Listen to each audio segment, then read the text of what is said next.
Entonces ahora ya vamos a abordar la otra parte que es la digestión y el metabolismo de los carbohidratos. Entonces nosotros ya sabemos que es un carbohidrato, ya sabemos dónde están. De pronto no quedó muy claro pues cuando estuvimos hablando de carbohidratos que dentro de los carbohidratos que nosotros consumimos en la dieta hay dos tipos de carbohidratos que son los azúcares simples y los azúcares complejos. Entonces, en el caso de los azúcares simples, como lo dice su nombre, pues son los más sencillos, los de estructura más pequeña. Esa clasificación de simples y complejos está dada pues por su conformación y también por el factor, o sea, o por la capacidad de absorción que tiene el organismo por ellos. Entonces, por ejemplo, los azúcares simples son de estructura más sencilla y son los de más fácil absorción.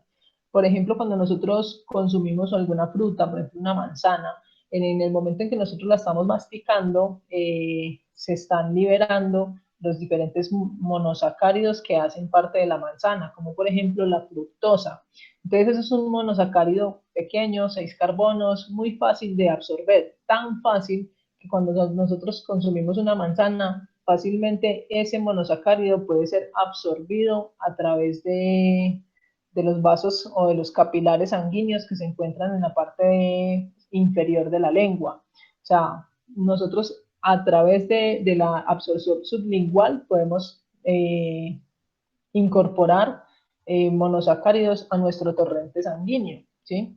Fuera de eso, también, por ejemplo, cuando empieza el proceso de digestión, hay unas enzimas que actúan sobre los polisacáridos o sobre los glúcidos desde la boca, como por ejemplo la amilasa salival. La amilasa salival es una enzima que está presente en la saliva y que se encarga de degradar pues algunos almidones, de convertirlos el almidón es un polisacárido.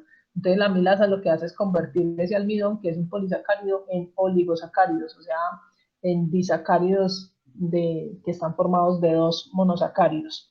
Entonces, los azúcares simples son ellos, o sea, lo que son los monosacáridos y los disacáridos que se pueden absorber fácilmente. Por eso, por ejemplo, digamos, cuando alguien sufre un desmayo por inanición o por un ayuno prolongado, es muy fácil reanimarlo cuando uno le da gotas de agua, perdón, de gotas de agua con azúcar debajo de la lengua. O sea, y por ejemplo, digamos, si ustedes se sienten faltos de energía o algo, ustedes se consumen una fruta, se comen un beleño y ustedes ya, un bocadillo de leño, ustedes ya pues se sienten un poco mejor. Entonces, los azúcares complejos son aquellos como por ejemplo los almidones que están presentes en otro tipo de alimentos, como por ejemplo el pan, la arepa, eh, ¿qué más? Sí, principalmente en esos dos tipos de alimentos. En el plátano también pueden encontrar almidones. Entonces, esos azúcares no son de absorción rápida, sino que el cuerpo requiere de hacer un proceso de digestión para poderlos absorber. Entonces, así como lo estamos viendo ahí en la imagen, tenemos que los azúcares complejos tienen una estructura mucho más elaborada, como por ejemplo el almidón. Entonces vemos que está representado por una acumulación de esferitas y que en la boca más o menos el 5% de ese almidón pues puede ser absorbido y lo otro pues el otro que no se absorbe pues pasa a la siguiente parte pues, del tracto digestivo, que sería el estómago. Realmente la digestión que ocurre de los carbohidratos en el estómago es pues muy poca.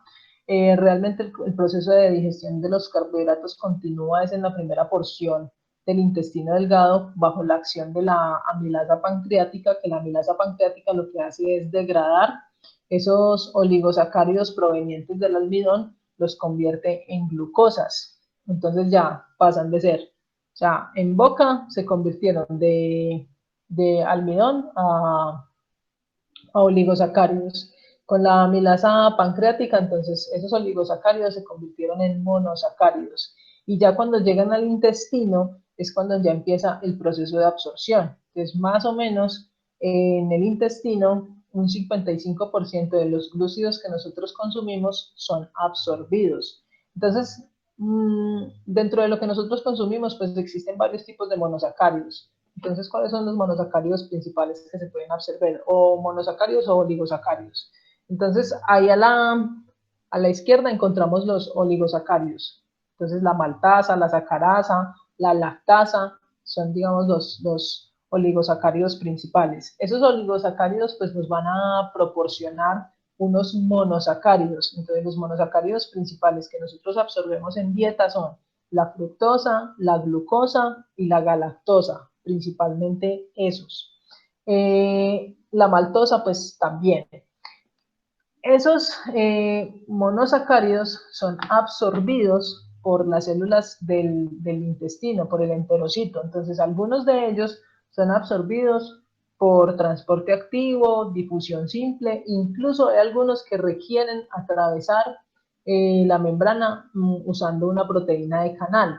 Entonces, por ejemplo, en el caso de la glucosa, en algunos casos ella puede pasar por difusión simple, pero en otras células, como por ejemplo las células nerviosas o las células del adipocito, la glucosa debe hacerlo a través de una proteína de canal y esas proteínas transportadoras de glucosa se llaman GLUTs, que terminan en T, porque lo que quiere decir es proteína transportadora de glucosa.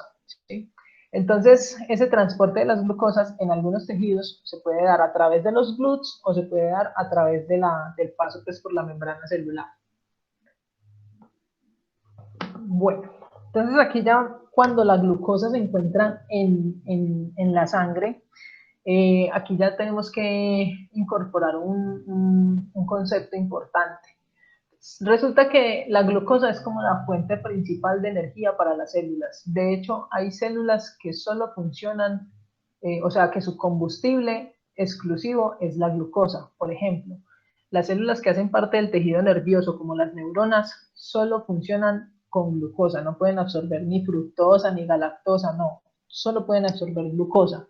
Entonces, la glucosa, al ser una fuente indispensable o básica para la mayoría de las células, pues debe mantenerse todo el tiempo disponible. Es como, por ejemplo, digamos que en la casa, ¿qué cosa no puede faltar? Pues no puede faltar la sal porque maluco comer sin sal, ¿cierto?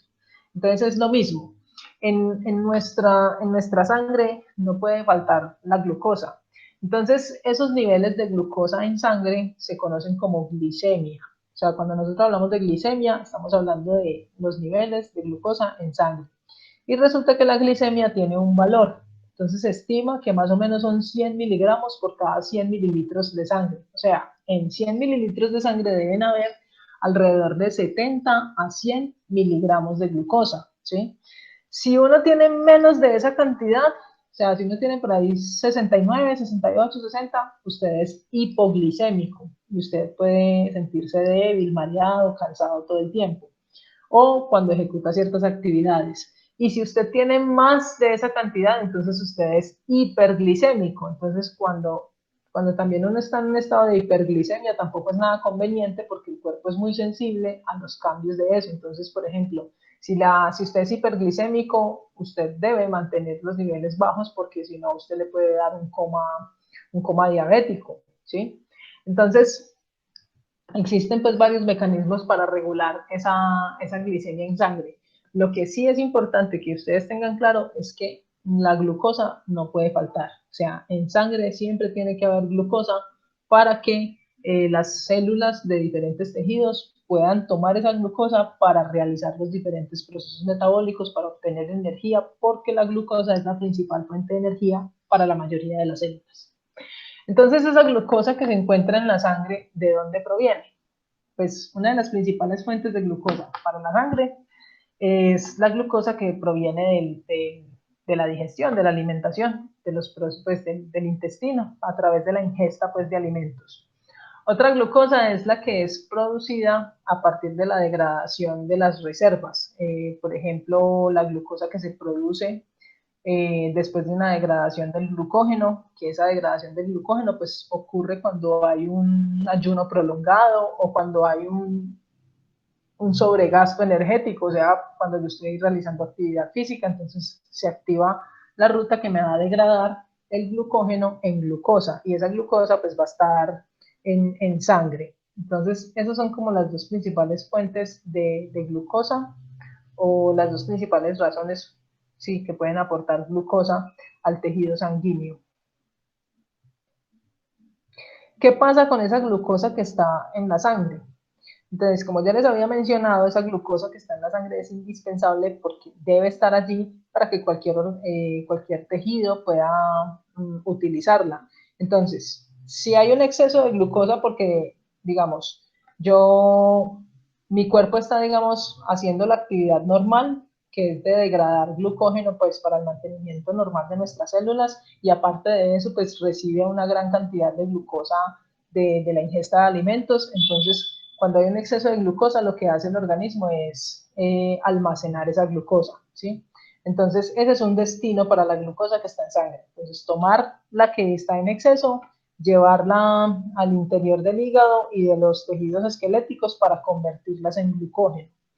Otra, Otro destino para la glucosa que se encuentra en sangre es convertirla en grasa. Realmente el cuerpo es muy bueno convirtiendo la glucosa en grasa, por eso digamos es muy fácil uno desarrollar pues que los rollitos o que los bananitos o usualmente digamos uno con el tiempo cuando va creciendo se le notan los años porque pues uno se ve más apuercadito, entonces es precisamente por eso porque el cuerpo es muy bueno convirtiendo los excesos de glúcidos en reservas de adipocitos.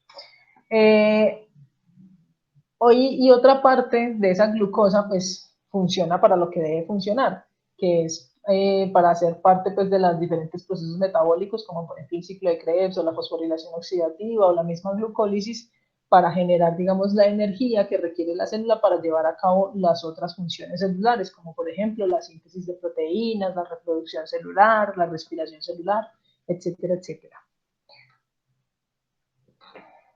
Ahora, entonces ya tenemos claro de que durante los procesos de digestión de la